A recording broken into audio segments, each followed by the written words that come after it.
Hello everyone, welcome back to the gateway classes. तो AKTU BTech mechanical second year के लिए हमने application के अंदर बहुत ही शानदार तरीके से एक सब्जेक्ट चलाया हुआ है और जिसका नाम है applied thermodynamics. And my dear students, applied thermodynamics की हमारी यूनिट 1 कंप्लीट हो चुकी है। यूनिट नंबर 2 चल रही है जिसके 2 लेक्चर्स ऑलरेडी हो चुके हैं। तो आज यूनिट नंबर 2 का हमारा लेक्चर नंबर 3 होने वाला है। और आपको ध्यान होगा कि प्रीवियस लेक्चर में, लेक्चर नंबर 2 में, हमने रैंकाइन साइकिल के ऊपर एक न्यूमेरिकल प्रॉब्लम को सॉल्व किया था।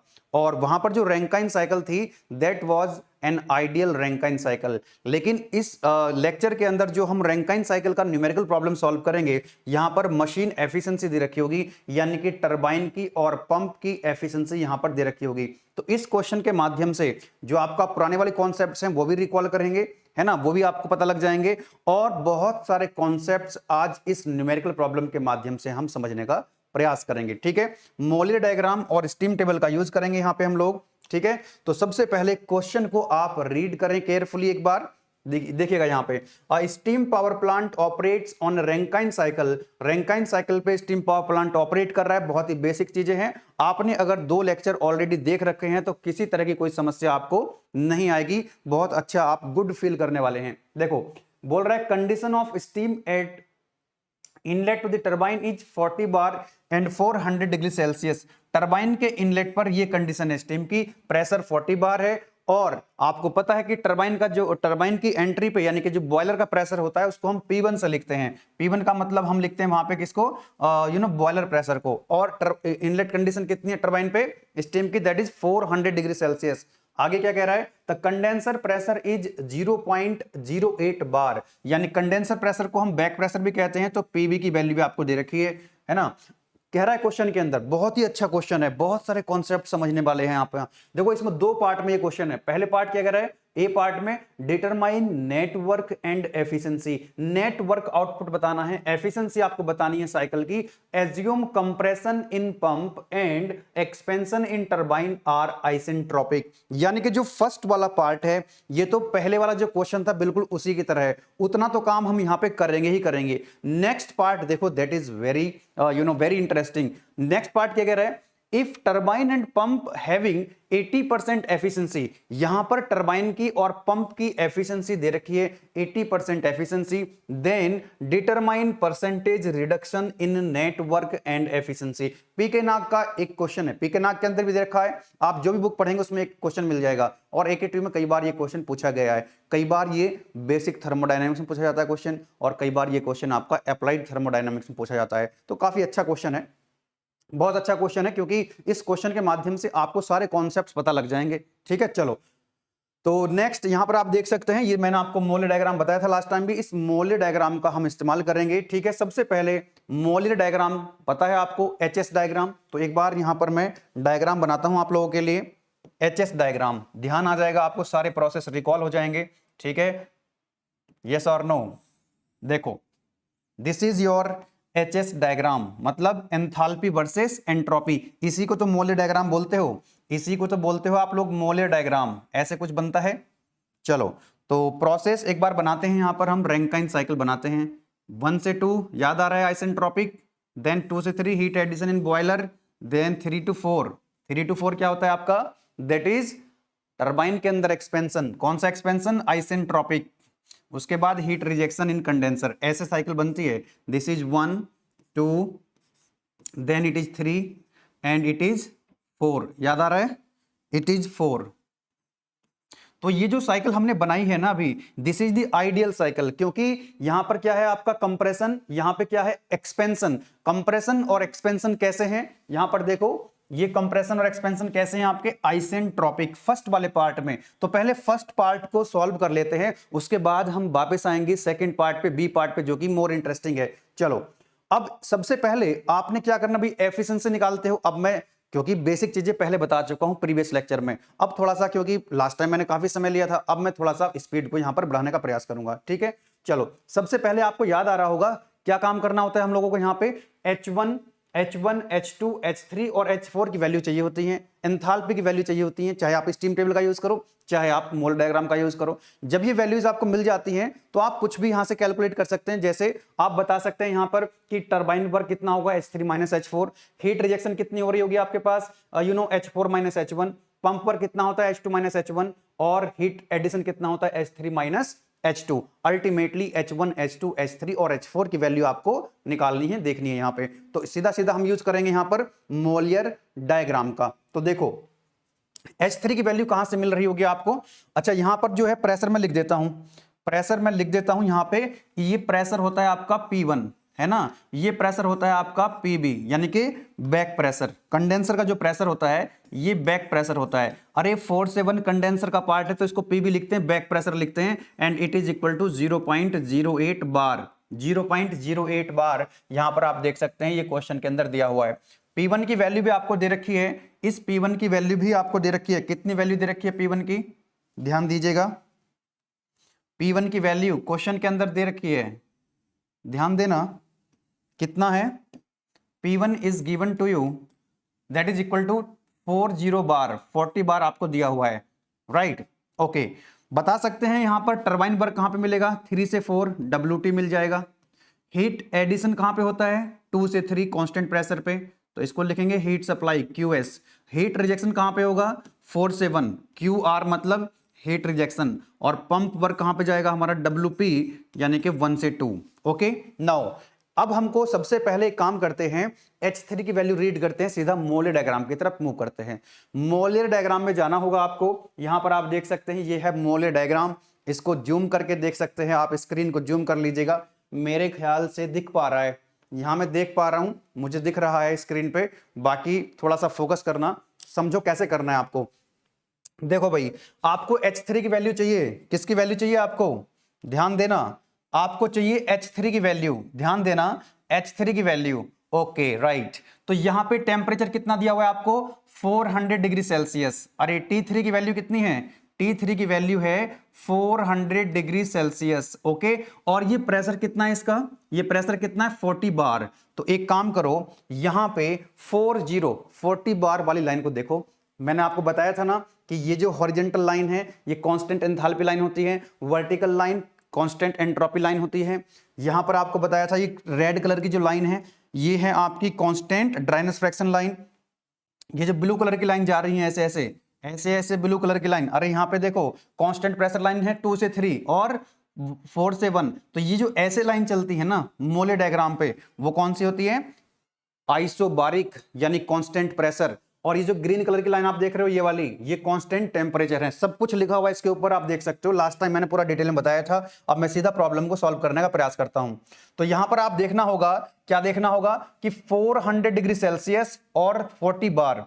तो देखो 40 बार कहां पे है, ये ध्यान दो, ध्यान दीजिएगा। यहां पे ये 1 बार है, 2 बार, 4 बार, 10 बार, 20 बार और ये 50 बार आ गया है। तो यानी कि 20 के बाद यहां पर कितना आ जाएगा 30 और यहां पे आ जाएगा 40। तो ये 40 बार वाली लाइन है जो कि हमको चाहिए, जो कि हमको चाहिए। बोलो यस और नो। तो मैं एक काम कर रहा हूं, इसको हाईलाइट करते हुए ले जाता हूं। आप भी, आपके पास मोले डायग्राम होगा, मैं फिर से बता देता हूं, ये स्टीम टेबल है। स्टीम टेबल के लास्ट में फोल्ड होकर के एक यहां पर मोले डायग्राम लगा रहता है। उस मोले डायग्राम को आप ओपन करो और देखो ये सारी लाइन वहां पे दिखाई देंगी। क्या करना है आपको, अगर अभी आपके पास है तो वीडियो को पॉज करो, वीडियो को पॉज करो। अदरवाइज अगर मोले डायग्राम स्टीम टेबल नहीं है तो फिर कुछ नहीं कर पाओगे, है ना। मैंने पहले ही बोला था आपको स्टीम टेबल मोले डायग्राम आपके पास होना चाहिए। और जब आप वीडियो लेक्चर्स को देख रहे हो तब उसको ओपन करो, वीडियो को पॉज करो। अभी नहीं है, अभी नहीं है तो वीडियो को अभी बंद कर दो, ठीक है ना, अभी बंद कर दो। जब मोले डायग्राम आपके पास आ जाएगा तब इस लेक्चर को देखना, तो बेहतरीन तरीके से आप समझ पाओगे।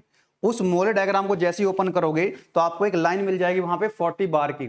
उसको आपने यहां पर उसको हाईलाइट कर सकते हो पेंसिल से चाहोगे तो, अदरवाइज मैं यहां पर हाईलाइट करके दिखा रहा हूं ताकि आपको समझ में आ जाए। ये कौन सी लाइन है, क्वेश्चन के हिसाब से हमने देखा ये है 40 बार की लाइन, देख पा रहे हो इसको, ये 40 बार की लाइन मेरे को मिल गई।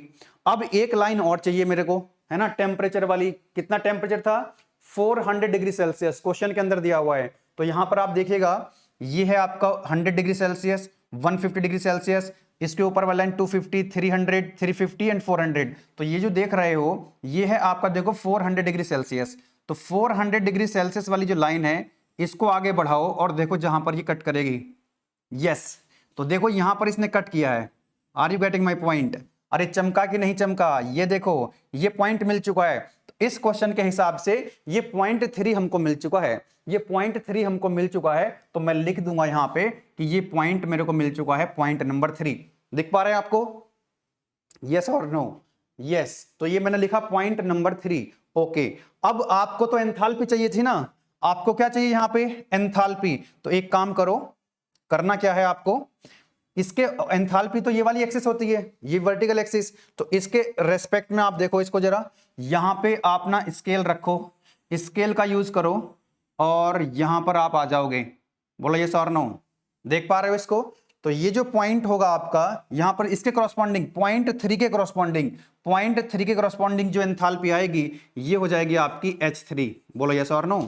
अब आपको ये H3 की वैल्यू मिल जाएगी, यहां से रीड तो करनी है। अरे रीड ही तो करनी होती है। देखो ये कितनी है? 3000। उसके बाद यहां पर देखो 3500, 3000 है, ये 3500 है। तो इनके बीच में यहां पर देखो लाइन बनी हुई है, ये 3100 हो जाएगा।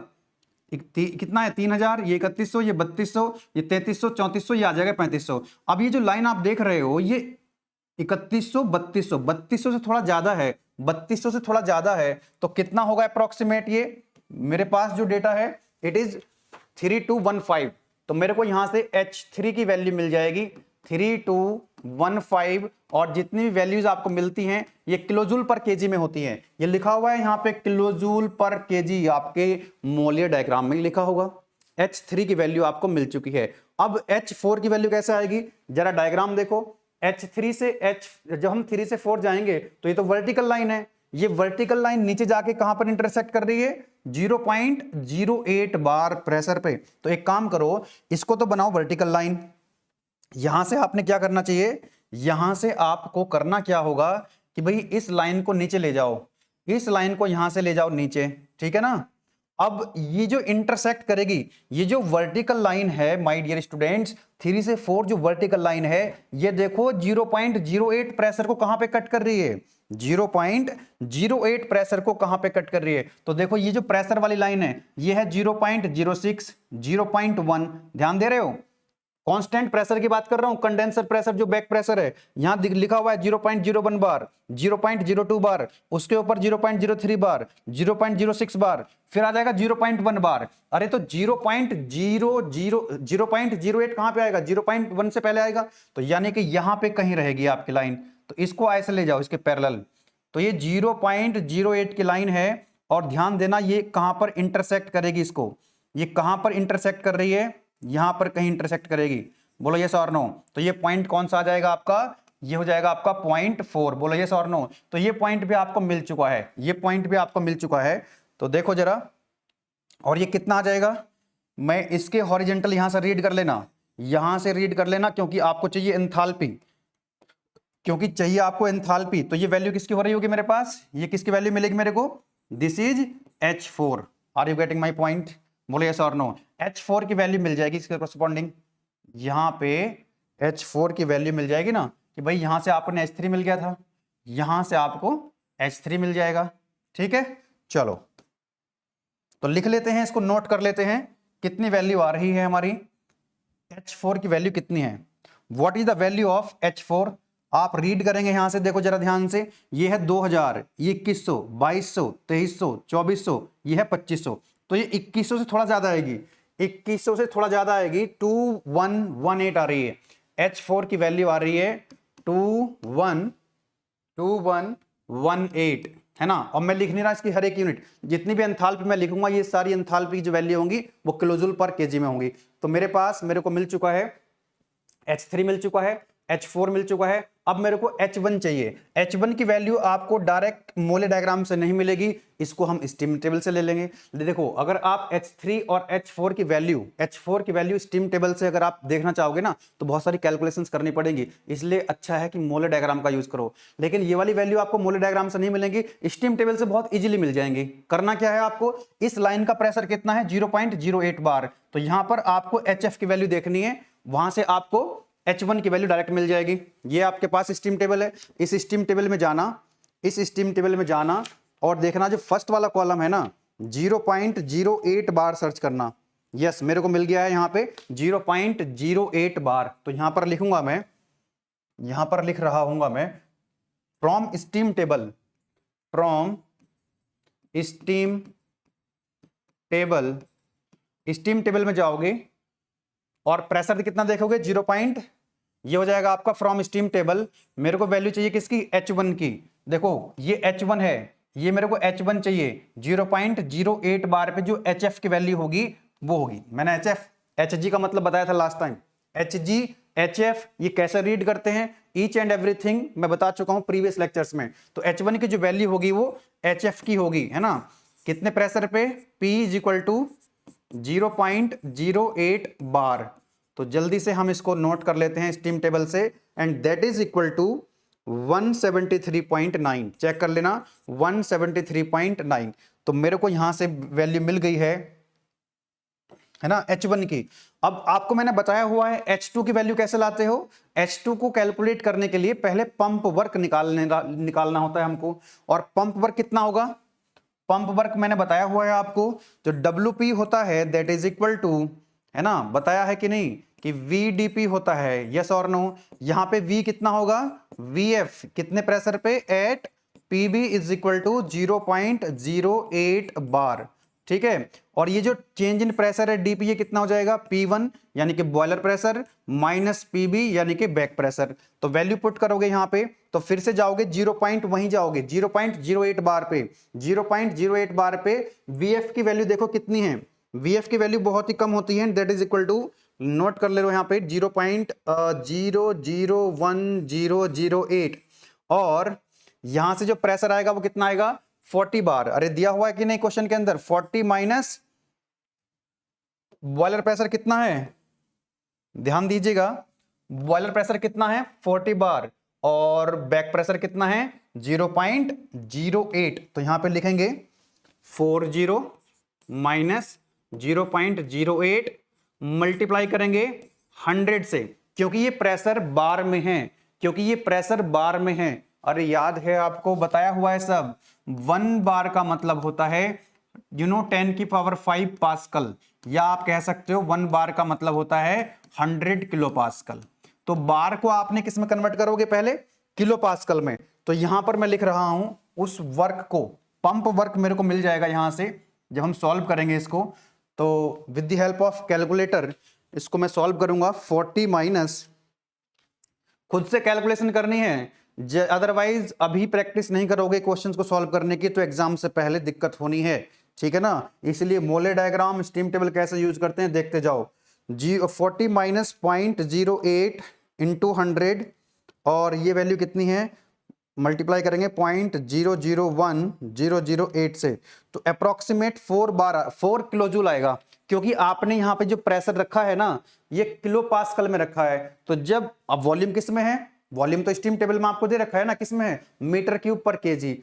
वॉल्यूम को रखा मीटर क्यूब पर केजी में, उसके बाद आपने प्रेशर को रखा किलो पास्कल में, तो वर्क जो मिलेगा वो किलो जूल पर केजी में मिलेगा। और ये कितना आ जाएगा, 4 किलो जूल पर केजी। तो यहां से आपको वर्क मिल चुका है। कौन सा वर्क, पंप वर्क। अरे पंप वर्क बहुत कम आता है, क्योंकि यहां पर जो बताया हुआ है मैंने, पंप जो है वो लिक्विड को हैंडल करता है, लिक्विड का स्पेसिफिक वॉल्यूम बहुत कम होता है। बहुत सारी बातें हैं, इसको बाद में कंपेयर करके दिखाएंगे, हालांकि मैंने फर्स्ट लेक्चर में आपको बताया हुआ है। चलो पंप वर्क आ चुका है। नेक्स्ट बात करेंगे यहां पे हम, आप सभी जानते हैं पंप वर्क जो होता है, पंप वर्क कितना होता है, याद आ रहा है, यही तो पंप वर्क होगा 1 से 2। तो हम पंप वर्क क्या लिखते हैं, H2 माइनस H1। तो यहां पर लिखो H2 माइनस H1। तो पंप वर्क आ चुका है 4, H2 की वैल्यू यहां से हमको मिल जाएगी, क्योंकि H1 की वैल्यू हम यहां पर ऑलरेडी लिख चुके हैं 173.9। माय डियर स्टूडेंट्स, H2 की वैल्यू आ जाएगी यहां से, ये ऐड हो जाएगा उधर जाकर के, तो ये हो जाएगा 177.9 किलो जूल पर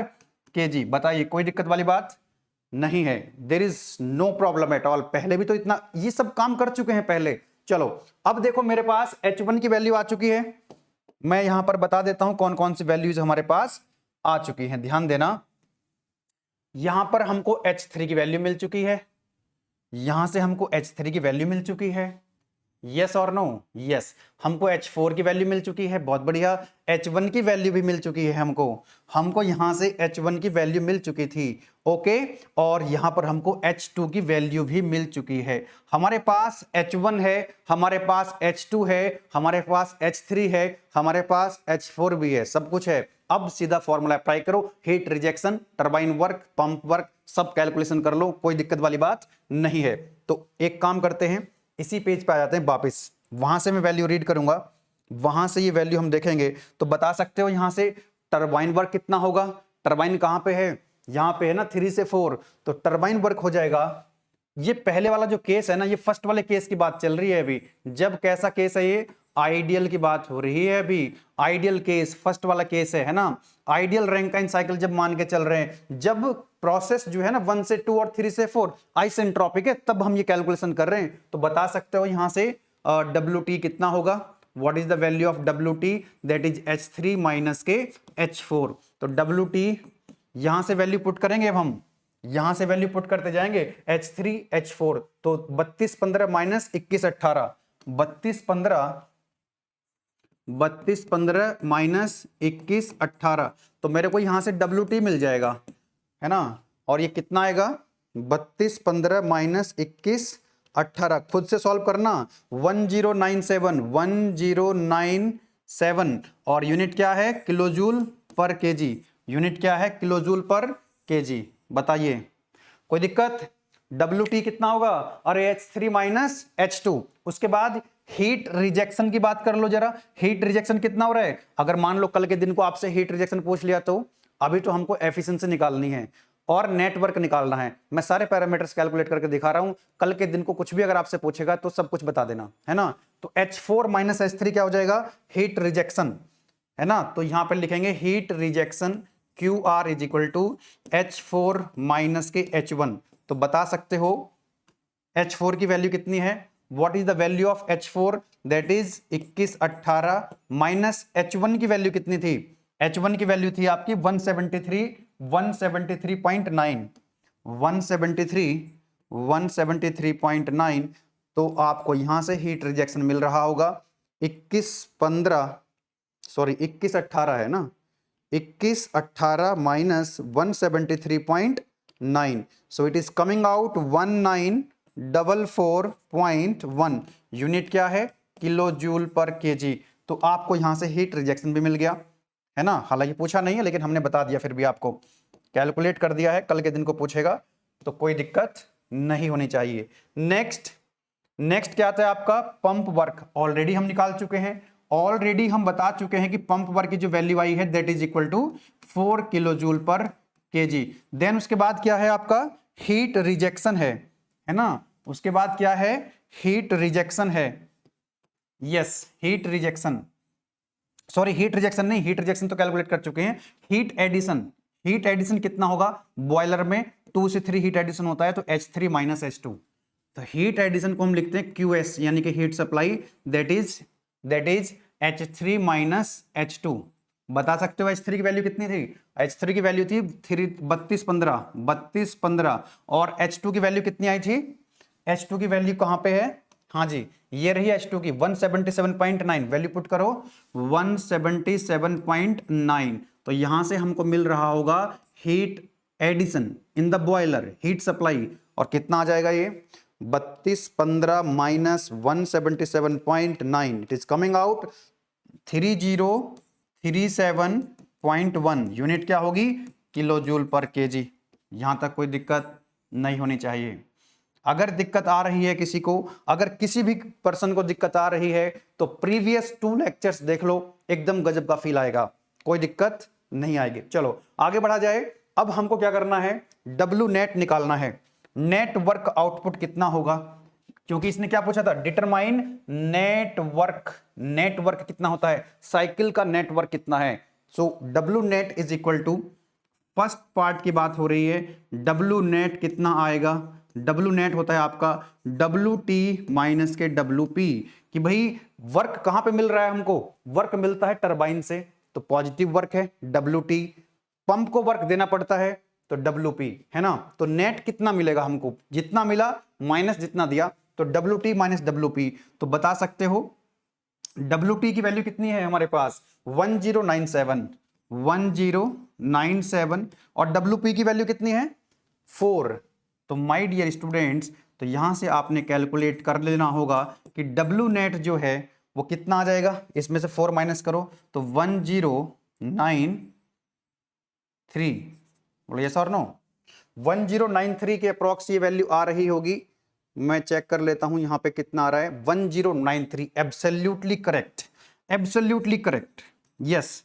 तो ये आंसर आ गया आपका। बताइए इसमें कहां पर दिक्कत आई है आपको, बोलो बोलो, कोई दिक्कत नहीं है, चमका कि नहीं चमका, अरे बोलो चमका कि नहीं चमका, चमकना पड़ेगा है ना, क्योंकि अगर मेहनत करोगे, अगर पहले लेक्चर्स देख रखे हैं तो चमक रहा होगा, चमक रहा होगा और चमकना ही पड़ेगा, ठीक है ना। अगर अभी नहीं चमकेगा तो फिर बाद में नहीं चमकेगा, बाद में फिर दिक्कत आएगी एग्जाम में। चलो चमकना चाहिए, नहीं चमक रहा है तो आप लोग, मैं अभी आपका जो हमारा एप्लीकेशन में मैं वहां पर लाइव क्लास भी इस बार कंडक्ट करूंगा, किसी तरह का कोई कंफ्यूजन अगर रह जाएगा तो वहां पर आप पूछ लीजिएगा, है ना, लाइव डिस्कशन भी करेंगे इस बार।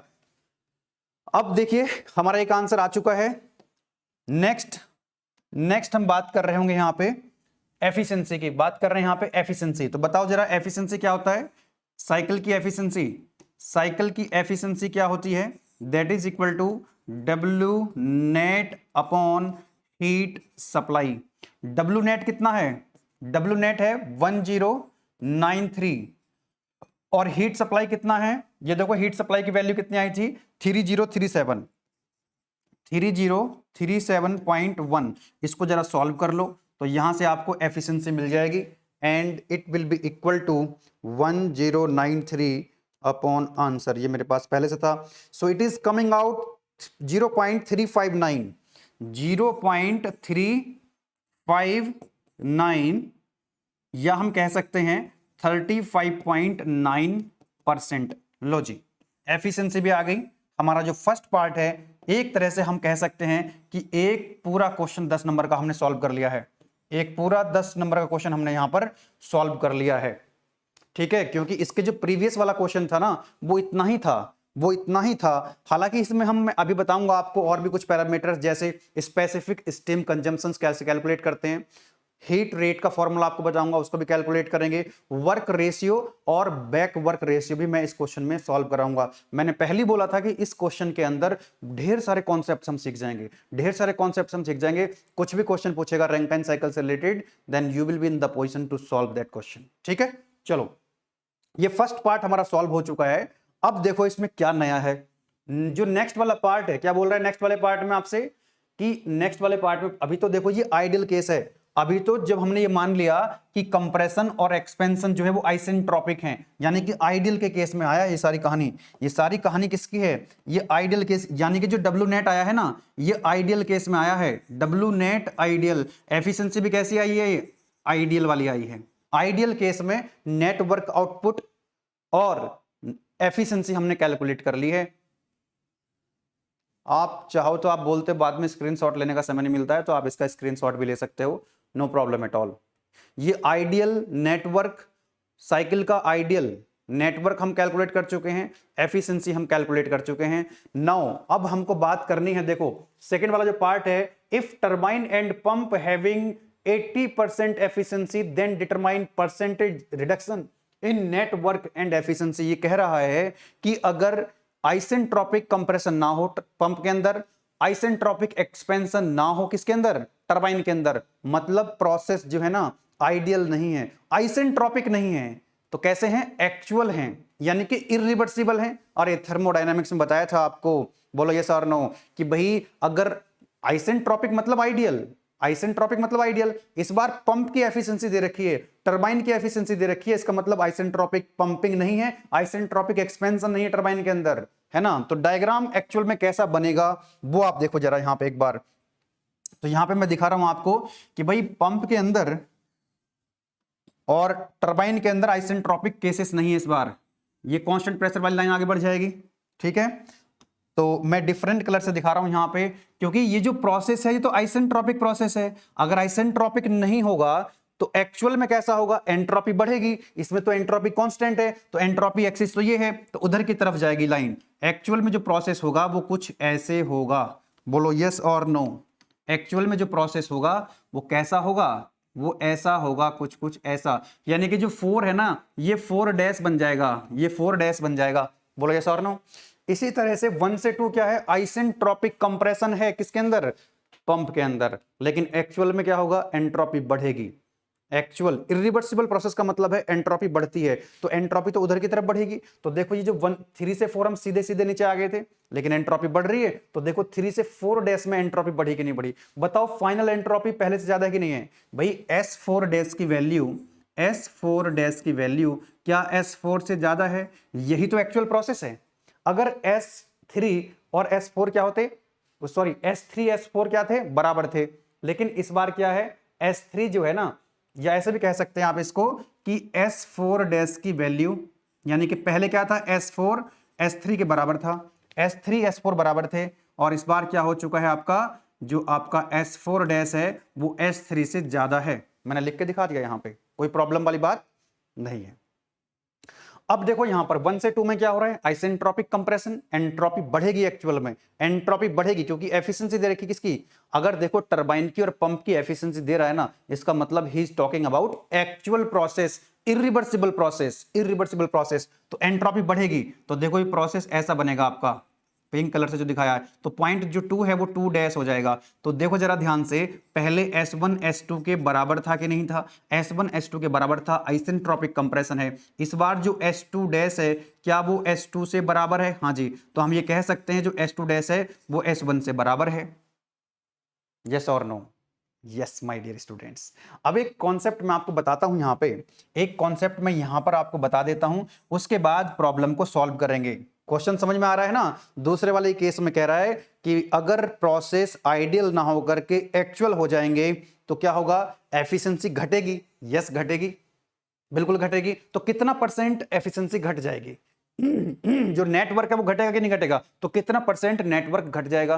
तो अभी हमने आइडियल के केस में कैलकुलेट कर चुके हैं, अब हम इसको क्या करेंगे, एक्चुअल में कैलकुलेट करेंगे और फिर देखेंगे कितना परसेंट नेटवर्क घटा, कितना एफिशिएंसी, कितना परसेंट एफिशिएंसी घटी। बहुत सिंपल हो जाएगा आपके लिए। चलो मुझे एक बात बताओ, एक कॉन्सेप्ट बताना चाह रहा हूं मैं, अगर आपसे पूछ ले बताओ एफिशिएंसी क्या होती है पंप की, बताओ टरबाइन की एफिशिएंसी क्या होती है, तो टरबाइन की एफिशिएंसी क्या होती है उसको पहले समझो। WT टरबाइन की एफिशिएंसी, WT नहीं, WT नहीं, हाँ देखो इधर जरा, एफिशिएंसी की बात हो रही है किसकी, टरबाइन की एफिशिएंसी, इसको हम मशीन की एफिशिएंसी भी कहते हैं, मशीन एफिशिएंसी। अब ध्यान देना, यहां पर जो एफिशिएंसी कैलकुलेट कर रहे हैं ना, वो किसकी एफिशिएंसी है, साइकिल की एफिशिएंसी है, ये साइकिल की एफिशिएंसी है, रैंकाइन साइकिल की एफिशिएंसी। लेकिन अभी हम बात कर रहे हैं टरबाइन की एफिशिएंसी, इसको हम मैकेनिकल एफिशिएंसी के नाम से भी जानते हैं, टरबाइन की मैकेनिकल एफिशिएंसी या मशीन एफिशिएंसी। अब दो हैं यहाँ पे, एक टरबाइन है और एक पंप है, पहले टरबाइन की बात करेंगे उसके बाद पंप की बात करेंगे।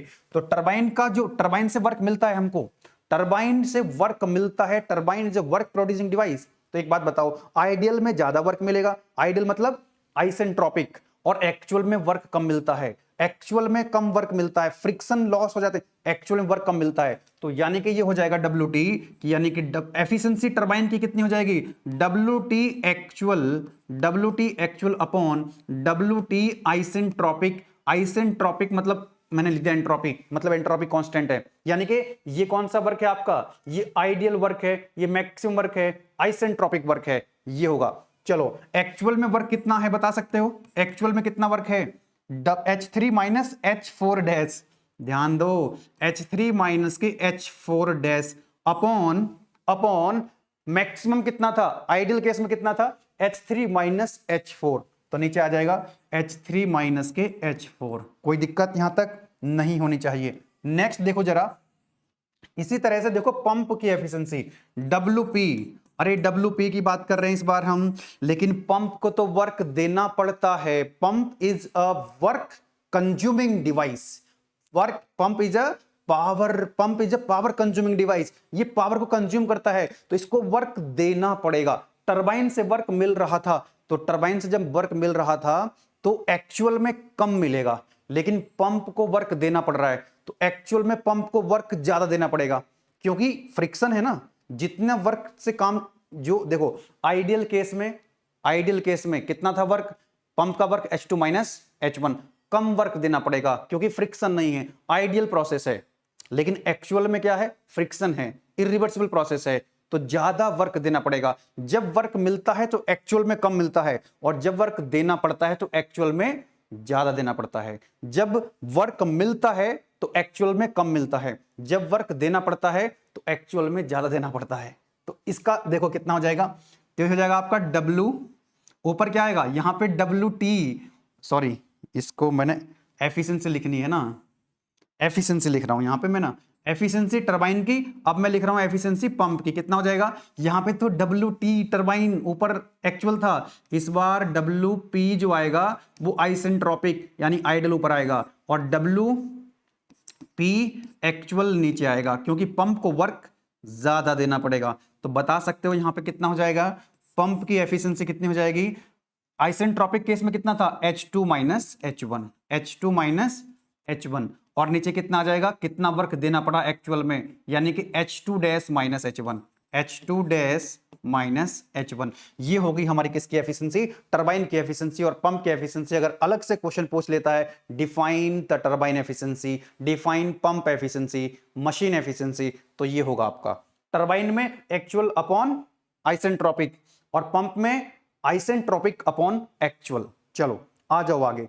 अब एक बात बताओ, यहां पे हमको क्वेश्चन के अंदर दिया हुआ है, यहां पर क्वेश्चन में हमको दे रखा है, कितना दे रखा है कि भाई हमको दिया हुआ है, कहां पे गया कहां गया, हाँ जी, if turbine and pump having कितनी एफिशिएंसी है 80%, दोनों की एफिशिएंसी 80% दे रखी है। कई बार पंप की एफिशिएंसी टरबाइन की एफिशिएंसी अलग अलग, एक की बोलेगा 80%, दूसरे की बोलेगा 85%, है ना, फिलहाल बराबर दे रखी है। तो आ जाओ जरा, आ जाओ यहां पे आ जाओ, हमको दिया हुआ है क्वेश्चन के अंदर कि टरबाइन की एफिशिएंसी और पंप की एफिशिएंसी कितनी है 80% है, मतलब 0.8। ओके, तो मैं पहले बात करूंगा यहां पर टरबाइन की एफिशिएंसी की, किसकी बात करूंगा, टरबाइन की एफिशिएंसी की, दैट इज इक्वल टू 0.8, 0.8, बोलो यस और नो। तो 0.8 और टरबाइन की एफिशिएंसी होती क्या है, बताया मैंने आपको, WT actual upon WT ideal वाला केस जो था, आइडियल वाला केस था, तो 0.8 is equal to WT actual मेरे को मिल जाएगा, क्योंकि WT आइडियल मेरे पास है, कितना था WT आइडियल इस वाले केस में, ये तो आइडियल मान के सॉल्व किया था। तो देखो WT आइडियल कहां है, दिस इज 1097, ये तो आइडियल केस था ना, तो 1097 यहां पर वैल्यू पुट करो, 1097, 1097, तो WT एक्चुअल आ जाएगा भाई, जो आइडियल था उससे तो कम ही आएगा, इसको 0.8 से मल्टीप्लाई कर दो, तो 0.8 इंटू 1097 कितना आ जाएगा 877, am I right or not, 1097 into 0.8, it is coming out 877.6, और यूनिट क्या हो जाएगी, किलो जूल पर केजी। ये इस बार एक्चुअल में मिला है आपको, this is your actual work, yes और नो, दिस इज टरबाइन का एक्चुअल वर्क, टरबाइन का एक्चुअल वर्क मिल चुका है, टरबाइन का एक्चुअल वर्क मिल चुका है। इसी तरह से हम क्या करेंगे, पंप का एक्चुअल वर्क बताएंगे कितना है। तो बताओ जरा, पंप की एफिशिएंसी कितनी है 0.8, क्या होता है पंप की एफिशिएंसी, इसमें आ जाएगा आपका WP आइडियल ऊपर आएगा, आइडियल ऊपर आएगा, आइडियल ऊपर आएगा, और नीचे आएगा WP एक्चुअल, अभी अभी समझाया है मैंने आपको, क्योंकि देखो इसमें 0.8 से मल्टीप्लाई करी तो टरबाइन से कम वर्क मिला, पंप को वर्क एक्चुअल में ज्यादा देना है तो डिवाइड कर देंगे, तो WP कितना आ जाएगा, WP एक्चुअल में आ जाएगा, WP आइडियल कितना था, WP आइडियल कितना था, that was 4 kilo joule per KG, तो लिखेंगे यहां पे हम 4 kilo joule per KG upon 0.8। तो माय डियर स्टूडेंट्स, यहां से मेरे को WP एक्चुअल मिल जाएगा, कितना आ जाएगा 4 अपॉन 0.85 आना चाहिए, 4 upon 0.8, it is coming out 5 kilo joule per KG. तो मेरे को अब यहां से WT एक्चुअल और WP एक्चुअल मिल चुके हैं, यस और नो, हाँ कि ना, अरे चमक रहा है कि नहीं, चमक रहा है कि नहीं? अगर चमक रहा है तो बहुत अच्छी बात है, अगर नहीं चमक रहा है तो थोड़ा सा मेहनत करनी सीखो, सब चमकेगा। कुछ भी मुश्किल नहीं है, कुछ भी मुश्किल नहीं है। अब मेरे को WT एक्चुअल मिल चुका है, WP एक्चुअल मिल चुका है, W नेट एक्चुअल निकाल लो जो कि आपसे पूछा गया है। W net actual, W net actual देखो कितना आएगा, तो WT भाई डब्ल्यू नेट कितना होता है? टरबाइन का वर्क माइनस पंप का वर्क, तो actual turbine work minus actual pump work, value put करेंगे कितना आ जाएगा? टरबाइन का एक्चुअल वर्क कितना था? 877.6 माइनस WP कितना है? That is 5। तो यहां से मेरे को मिल जाएगा W net actual. Are you getting my point? Yes और no? It is coming out 872.6 और यूनिट क्या रहेगी? Kilo joule per KG. तो नेट वर्क मिल चुका है माय डियर स्टूडेंट्स, बोलो यस और no? Now you have the net work, okay right. चलो एक काम करो, अब डब्ल्यू नेट मिल चुका है आपको, एफिशिएंसी निकाल लेते हैं। एफिशिएंसी, एफिशिएंसी कितनी आएगी? एक्चुअल एफिशिएंसी, एक्चुअल एफिशिएंसी की बात कर लेते हैं। एफिशिएंसी एक्चुअल, साइकिल की एक्चुअल एफिशिएंसी, साइकिल की एक्चुअल एफिशिएंसी कितने आ जाएगी? W net actual upon heat supply. Heat supply, अरे हीट सप्लाई तो वही है जो पहले थी, टरबाइन वर्क ही तो बदला है, नेट वर्क बदल गया है। जब WT एक्चुअल बदल गया, WP एक्चुअल बदल गया, अरे यार नहीं चमका। हीट सप्लाई तो वही है ना, उसमें तो कोई चेंज नहीं आया। आप देखो ना डायग्राम में कहां चेंज आया है? जब हमने एक्चुअल बनाया है ना, 3 से 4 डैश एक्चुअल है। देखो मैं लिख देता हूं एक बार यहां पे, जो हमारा प्रोसेस है ना 3 to 4, ये है isentropic, this is your isentropic. और 3 से 4 डैश जो है ना ये एक्चुअल है, दिस इज द एक्चुअल। तो यहीं पे तो चेंज आ रहा है, यहां पे चेंज आ रहा है ना? चलो अच्छा यहां भी चेंज आएगा थोड़ा सा, यहां भी चेंज आएगा थोड़ा सा, चेंज यहां भी आएगा। किसमें? हीट सप्लाई में। एक्चुअल हीट सप्लाई कितनी हो जाएगी? पहले हीट सप्लाई कितनी थी? H3, हीट सप्लाई कितनी थी पहले? H3 minus H2, H3 minus H2। लेकिन इस बार हीट सप्लाई कितनी हो जाएगी? H3 minus H2 dash. और ये तो H2 डैश की वैल्यू भी निकालनी पड़ेगी भाई, थोड़ा सा अंतर आएगा लेकिन आएगा। तो H2 डैश की वैल्यू भी निकालो भाई पहले। तो हीट सप्लाई बदल जाएगी थोड़ी सी, हीट सप्लाई बदल जाएगी थोड़ी सी। चलो कोई बात नहीं, इसको भी कैलकुलेट कर लेते हैं। यस, तो एक काम करो, पहले इसकी एफिशिएंसी भी बाद में कैलकुलेट करेंगे, पहले हीट सप्लाई के लिए H2 डैश निकाल लेते हैं। अच्छा H2 डैश कहां से आएगा? ये मैंने आपको बताया ना कॉन्सेप्ट, अभी यहां पर जाओ जरा एक बार फिर से। यस देखो ये है पंप की efficiency, H2 minus H1 upon H2 dash minus H1। अरे यार isentropic work upon actual work, इस फॉर्मूले को इस्तेमाल करो। ये पंप की एफिशिएंसी आपको दे रखी है, H2 पता है, H1 पता है, H2 डैश आ जाएगा। चलो यहां पर लिख लेते हैं, यहां पर लिख लेते हैं कितना था पंप की जो एफिशिएंसी है, दैट इज इक्वल टू कितना आएगा? ओहो H2 minus H1 upon H2 dash minus H1। अरे देखो सही लगाया कि फॉर्मूला कि नहीं लगाया? ये फॉर्मूला लगाओ, H2 minus H1 upon H2 dash minus H1। चलो इसकी एफिशिएंसी आपको पता है 0.8 है। H2 की वैल्यू कितनी है? What is the value of H2? देखो कहां पे है H2? H2 तो हम कैलकुलेट कर चुके थे ना, ये रहा आपका H2। यस यहां पे आया था H2 177.9, तो रखेंगे यहां पे 177.9। और H1 कितना है? H1 था आपका 173.9, ओके अपॉन, तो यहां से मेरे को H2 डैश मिल जाएगा। और H1 की वैल्यू कितनी है? दिस इज योर H1 173.9, हाँ ठीक है ना 173.9।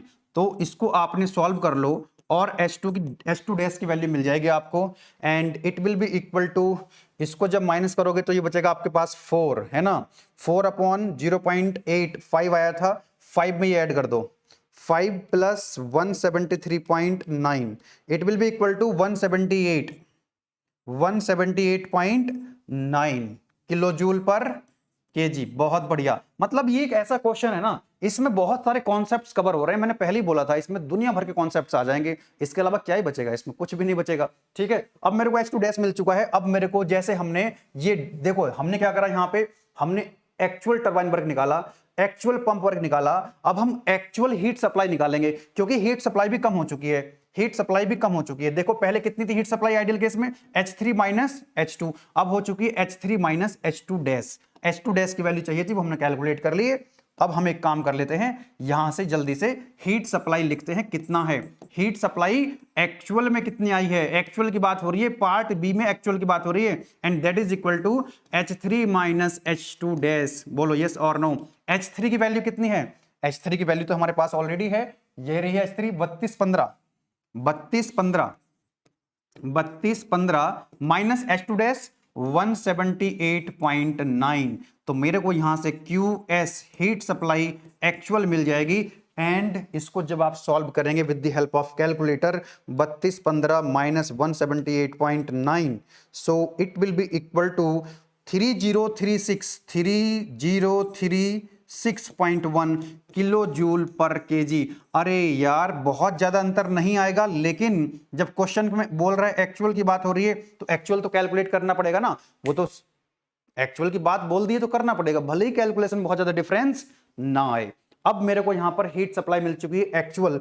अब एक काम करते हैं जल्दी से, क्या काम करना है, अब हमको एक्चुअल एफिशिएंसी निकालनी है और हमारा प्रॉब्लम सॉल्व हो रही होगी बहुत जल्दी से। अब हमको क्या करना है, एक्चुअल एफिशिएंसी बतानी होगी। What is the actual efficiency, actual efficiency बताओ कितनी है। साइकिल की एफिशिएंसी की बात चल रही है, साइकिल की एफिशिएंसी कितनी हो जाएगी, W net upon, W net कौन सा लिखोगे इस बार, एक्चुअल, और heat supply, sorry heat supply यानी कि QS कौन से वाली, एक्चुअल वाली।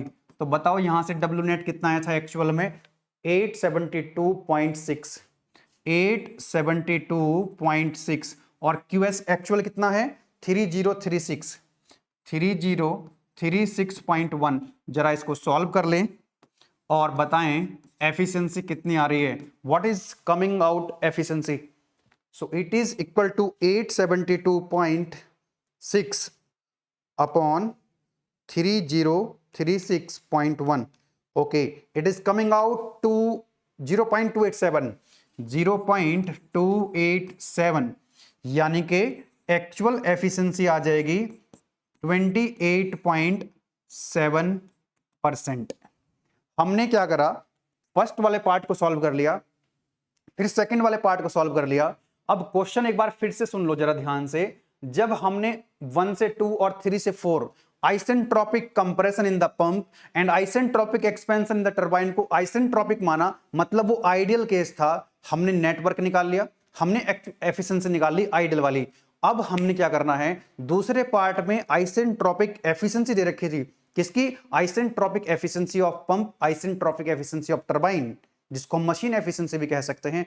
वो मतलब है कि भाई प्रोसेस एक्चुअल में इरिवर्सिबल है, उसकी हेल्प से हमने क्या करा, एक्चुअल टरबाइन वर्क निकाला, एक्चुअल पंप वर्क निकाला, एक्चुअल नेटवर्क आ गया हमारे पास, ऑब्वियसली कम आएगा, ऑब्वियसली नेटवर्क घट जाएगा। फिर हमने एक्चुअल हीट सप्लाई निकाला, हमने एक्चुअल एफिशिएंसी निकाल ली, एक्चुअल एफिशिएंसी देखो कम आ रही है। देखो जरा ध्यान से, हमारा जो आइडियल वर्क आया था, आइडियल नेटवर्क आया था 1093, आइडियल में कितना आया था 1093।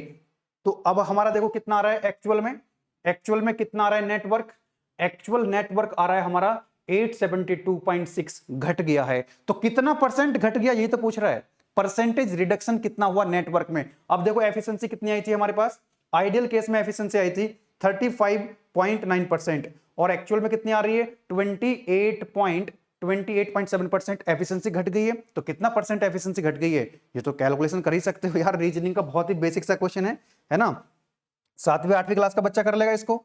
चलो देखो, अब हम लिखेंगे यहां पर परसेंटेज रिडक्शन, परसेंटेज रिडक्शन इन डब्ल्यू नेट, नेटवर्क में कितना रिडक्शन हुआ, तो कितना हो जाएगा, कितना ऊपर आएगा, रिडक्शन कितना हुआ, यानी कि W net ideal, W net ideal, मुझे लगता है आगे लिखना चाहिए इसको क्योंकि आ नहीं पाएगा, है ना। चलो मैं आपको यहां पर एक बार इसको हाईलाइट करके लिख देता हूं कि भाई एफिशिएंसी हमारे पास एक्चुअल आ चुकी है और हमारे पास नेटवर्क भी आ चुका था। यस, आगे बढ़ते हैं और यहां पर लिखते हैं, यहां पर लिखने का प्रयास करते हैं कि भाई परसेंटेज रिडक्शन, परसेंटेज रिडक्शन इन डब्ल्यू नेट, नेटवर्क में कितना परसेंटेज रिडक्शन होगा, तो ऊपर आएगा आपका डब्ल्यू नेट।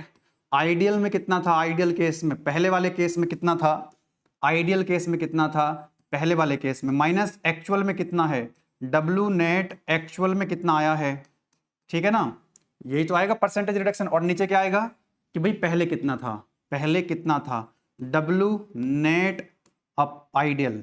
अरे आपको अगर मान लो कोई 20 कितनी वैल्यू थी, कोई वैल्यू थी 30, 30 से घट करके कितनी हो गई है 20, तो बताओ कितना परसेंट घट गई।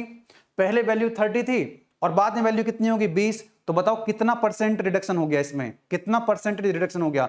तो इसको कैसे कैलकुलेट करते हो कि भाई कितना घटा, 30 माइनस 20 और पहले कितना था 30, यही तो आता है। इसको 100 से मल्टीप्लाई कर दोगे तो कितना आ जाएगा, ये परसेंटेज रिडक्शन आ जाएगा। तो वही चीज यहां पर भी करनी है कि डब्ल्यू नेट आइडियल केस में कितना था पहले, यहां पर जरा ध्यान दो, आइडियल केस में कितना था, ये रहा आइडियल वाला केस आपका, डब्ल्यू नेट 1093 कितना है 1093, तो लिखो यहां पे 1093 और एक्चुअल में कितना आया आपके पास, एक्चुअल में ये आया है अभी, यस 872.6, इतना ही है ना डब्ल्यू नेट 872.6 872.6 और नीचे क्या आएगा आइडियल कितना है 1093। तो ये आपका मिल जाएगा यहां से क्या, परसेंटेज रिडक्शन के लिए क्या करेंगे 100 से मल्टीप्लाई करेंगे, परसेंटेज निकालना है ना तो 100 से मल्टीप्लाई कर देंगे, जैसे यहां पे कर दिया ना कि भाई 30 से वैल्यू घट गई कितनी 20 है ना, तो बताओ कितना परसेंट रिडक्शन हुआ, 30 माइनस 20 अपॉन 30 इंटू 100। इसको सॉल्व करो तो परसेंटेज रिडक्शन आ जाएगा 1093 माइनस 872.6 अपॉन 1093 और मल्टीप्लाई कर दो कितने से 100 से। सो परसेंटेज रिडक्शन आ चुका है 20.16 और आपका आंसर आ चुका है, this is your final answer. कितना परसेंटेज रिडक्शन हुआ वर्क में 20.16। आइडियल केस में जितना था माइनस कर दो जो एक्चुअल में आया, परसेंटेज निकाल दो, कितना परसेंटेज नेटवर्क रिड्यूस हो गया है ना 20 पॉइंट, परसेंटेज तो लिखा ही नहीं मैंने यहां पे, हाँ जी परसेंटेज भी तो आएगा 20.16% जो है वर्क घट चुका है। टरबाइन की पंप की एफिशिएंसी दे रखी थी जिस वजह से क्या हो गया एक्चुअल में इतना परसेंटेज वर्क डिक्रीज हो चुका है। अब क्या पूछ रहा है आपसे, अब आपसे पूछ रहा है नेट परसेंटेज रिडक्शन इन एफिशिएंसी, परसेंटेज रिडक्शन इन एफिशिएंसी। तो दोनों एफिशिएंसी आपके पास हैं, लिखेंगे यहां पे हम लोग परसेंटेज रिडक्शन, परसेंटेज रिडक्शन इन एफिशिएंसी, तो कितना आएगा, आइडियल एफिशिएंसी कितनी है, आइडियल केस में एफिशिएंसी कितनी थी माइनस एक्चुअल में एफिशिएंसी कितनी आई अपॉन आइडियल एफिशिएंसी, जैसे हमने इसका फॉर्मूला लगाया है, क्योंकि परसेंटेज निकालनी है आपको तो 100 से तो मल्टीप्लाई करोगे ना। तो बताओ आइडियल केस में एफिशिएंसी कितनी आई थी, आइडियल केस में एफिशिएंसी कितनी आई थी हमारे पास 0.359 0.359 और एक्चुअल में कितनी आई है, एक्चुअल में एफिशिएंसी आई है 0.287 0.287 और नीचे क्या आएगा आइडियल यानी कि 0.359 और मल्टीप्लाई कर देंगे 100 से, तो परसेंटेज रिडक्शन आ जाएगा अपने पास, सॉल्व करेंगे इसको, ये आ जाएगा 0.359 minus 0.287 upon 0.359 multiply 100, so it is coming out 20.1%, मतलब लगभग उतना ही परसेंटेज आ रहा है। तो ये आपका आंसर आ चुका है, ठीक है जी। तो इस तरह से हमने क्या करा, पहले वाला केस को जैसे दूसरे वाले केस को सॉल्व कर लिया और हमारा आंसर आ चुका है ना। स्क्रीनशॉट लेना चाहो स्क्रीनशॉट ले सकते हो। स्टार्टिंग से एक बार मैं इसको समराइज कर देता हूं क्वेश्चन को, क्वेश्चन बहुत ही शानदार था। अभी एक दो चीज और मैं यहां पर कैलकुलेट करके दिखाऊंगा आपको, ठीक है ना। सबसे पहले क्या करना था आपको, यहां पे डायग्राम बना लेना था इस तरह का, ठीक है।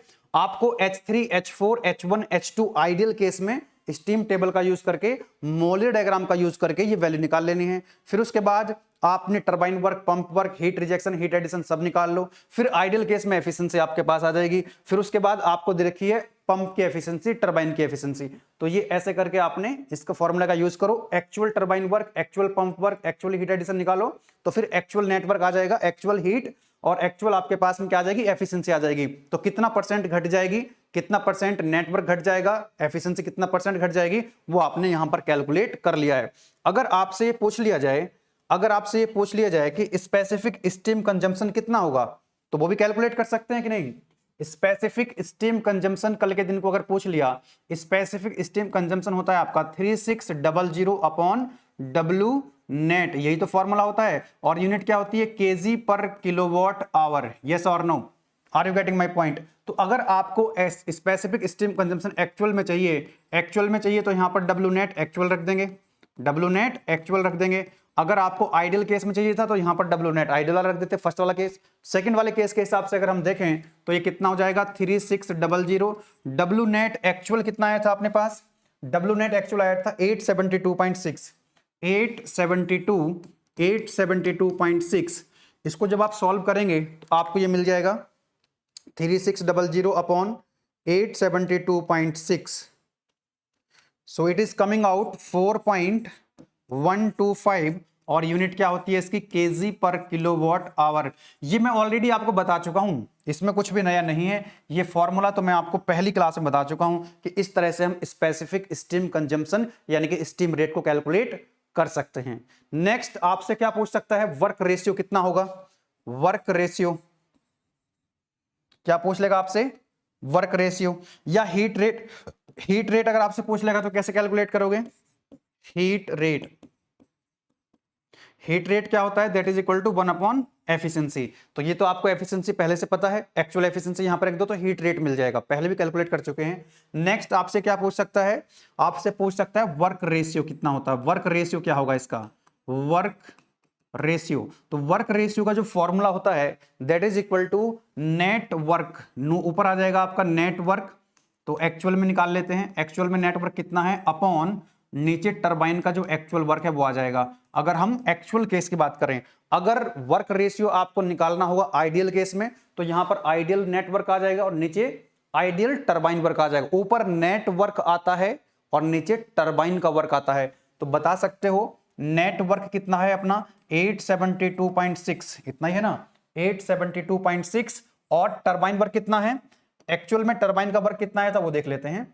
टरबाइन का एक्चुअल वर्क यहां पे आया था, देखो WT actual, turbine actual work 877.6, 877.6, 877.6। जब आप इसको सॉल्व करेंगे तो आपको यहां से वर्क रेशियो मिल जाएगा and it will be equal to 872.6 upon 877.6। It is coming out 0.99, कितना आ रहा है, 0.9943, यानी कि 99.43% आ रहा है वर्क रेशियो। वर्क रेशियो कितना आ रहा है, 0.9943, यानी कि 99.43%। बहुत ज्यादा होता है 98 to 99%, बोलो यस और नो। जबकि आपका ये अगर हम गैस टरबाइन की बात करेंगे तो ये काफी कम हो जाएगा, काफी कम हो जाएगा वहां पे। एक टर्म और यहां पर मैं बता देता हूं आपको, एक और टर्म होती है बैक वर्क रेशियो, है ना, बैक वर्क रेशियो। ये होता है आपका negative work upon positive work, positive work. अच्छा नेगेटिव वर्क क्या है, मतलब नेगेटिव का मतलब है जो वर्क हम दे रहे होते हैं और जो वर्क मिलता है उसको पॉजिटिव वर्क कहते हैं। तो यहां पर क्या आ जाएगा आपका, पंप वर्क आ जाएगा ऊपर और नीचे आ जाएगा आपका टरबाइन का वर्क, है ना। तो यहां पर आप पंप का वर्क पता है, टरबाइन का वर्क आपको पता है। अगर एक्चुअल केस में निकालना है तो पंप वर्क कितना हो जाएगा, एक्चुअल के केस में तो पंप आया था, एक्चुअल के केस में अगर हम देखें तो 5 अपॉन WT कितना आया था एक्चुअल में, WT एक्चुअल में आया था 872। इसको आप सॉल्व कर लेंगे तो यहां से आपको क्या मिल जाएगा, बैक वर्क रेशियो मिल जाएगा। तो इस तरह से पूरी प्रॉब्लम को हमने यहां पर सॉल्व कर लिया है, कोई दिक्कत कोई परेशानी शायद नहीं होगी, ठीक है ना। बहुत ही अच्छा क्वेश्चन था। अगर ये क्वेश्चन आपने समझ लिया है और आपको समझ में आ गया है तो मोल डायग्राम भी आप यूज कर लोगे, इसमें स्टीम टेबल का भी यूज है, मतलब कुछ भी इसमें छुटा हुआ नहीं है। हर एक पैरामीटर को हमने कैलकुलेट कर लिया, चाहे वो आइडियल केस हो या फिर एक्चुअल का केस हो, ठीक है ना। बहुत अच्छा क्वेश्चन था ये। और मोर इन्फॉर्मेशन के लिए मैं आपको बता देता हूं कि हमारा जो अप्लाइड थर्मोडायनेमिक्स का जो कोर्स है और इंजीनियरिंग मैकेनिक्स का कोर्स है, मैथमेटिक्स 4 का जो कोर्स है मैकेनिकल सेकेंड ईयर के लिए, ये full course are available in application. Gateway Classes का जो एप्लीकेशन है गूगल प्ले स्टोर से आप डाउनलोड कर सकते हैं। लिंक सभी कोर्सेज के नीचे आपको डिस्क्रिप्शन में मिल जाएंगे और अपनी तैयारी को एकदम बेहतरीन कर सकते हैं। बहुत अच्छे नंबर आप लेकर के आ सकते हैं। Not only in AKTU exam, AKTU में तो बहुत आसान लगेगा आपको, जो बच्चों को हवा बना हुआ है ना किसका, है ना, फोबिया बना हुआ है अप्लाइड थर्मोडायनामिक्स, है ना, तो कोई दिक्कत वाली बात नहीं है। पूरा कोर्स को आप जबरदस्त तरीके से फॉलो करो, सीक्वेंस में लेक्चर देखना, बस इतना मैं बता रहा हूं आपको, क्योंकि हर एक चीज ना कनेक्टेड है एक दूसरे के साथ। तो आप लोगों ने सीक्वेंस में लेक्चर देखने चाहिए और कोई दिक्कत नहीं है। चाहे वो AKTU का एग्जाम हो या कंपटीशन का एग्जाम हो, किसी भी कंपटीशन एग्जाम में जाएंगे then you will feel good, अच्छा फील करेंगे आप लोग। तो चलिए फिर मिलेंगे नेक्स्ट लेक्चर में, और नेक्स्ट लेक्चर में हम बात कर रहे होंगे कि कार्नोट साइकिल की एफिशिएंसी। कार्नोट साइकिल की जो एफिशिएंसी है वो रैंकाइन साइकिल की एफिशिएंसी से ज्यादा होती है, लेकिन नेटवर्क उसका कम होता है और वो प्रैक्टिकल साइकिल नहीं है। इसकी हम चर्चा करेंगे नेक्स्ट लेक्चर में, और हम देखेंगे what are the methods to improve the performance of Rankine cycle. Rankine cycle की जो एफिशिएंसी कह लो, या रैंकाइन साइकिल की और भी पैरामीटर्स होते हैं, तो ओवरऑल परफॉर्मेंस हम रैंकाइन साइकिल की कैसे इंप्रूव कर सकते हैं, है ना। तो पढ़ेंगे हम लोग what are the methods which are used to improve the performance of Rankine cycle, ठीक है। तब तक आप लोग पढ़ाई करते रहें, और जितने भी स्टूडेंट्स हैं मैकेनिकल सेकेंड ईयर के अप्लाइड थर्मोडायनामिक्स जो पढ़ रहे हैं, आपके क्लासमेट्स हो सकते हैं, कॉलेजमेट्स हो सकते हैं, तो आप लोग वीडियो को जरूर शेयर करें और उनको कोर्स के बारे में जरूर बताएं, क्योंकि मेहनत लग रही है जबरदस्त, आप सभी देख रहे हो, है ना। द क्वालिटी ऑफ जो कंटेंट है, कंटेंट को क्रिएट करना है, फिर उसको डिलीवर करना है, ठीक है। चलिए, थैंक यू वेरी मच।